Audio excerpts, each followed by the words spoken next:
السلام عليكم، ازي حضراتكم عاملين ايه؟ فيديو جديد معانا مع سلسلتنا ازاي تشطب شقتك.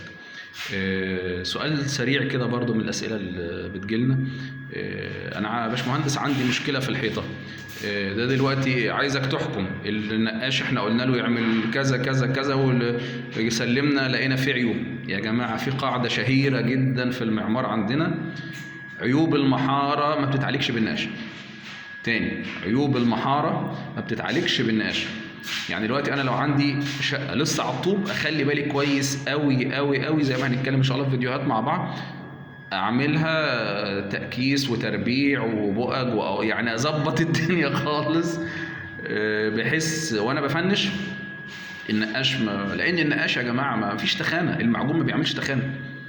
المعجون يداري نقره، يداري حفره، حته بس ريجه يظبطها بس، انما ان معجون يعدل محاره لا. ده عشان ما نظلمش النقاشين يا جماعه.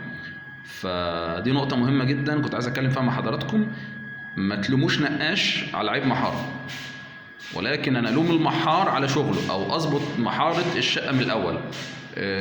والله انا كمهندس دخلت لقيت المحاره مش مظبوطه، بكلم صاحب الشقه بقول له المحاره مش مظبوطه، قال لي لا خلاص مفيش مشكله تمام. بنصحه اقول له طب ممكن نقشر ونعمل طيب عشان الفينش يطلع كويس. وربنا يملى بيوتنا وبيوتكم بركه وخير ان شاء الله.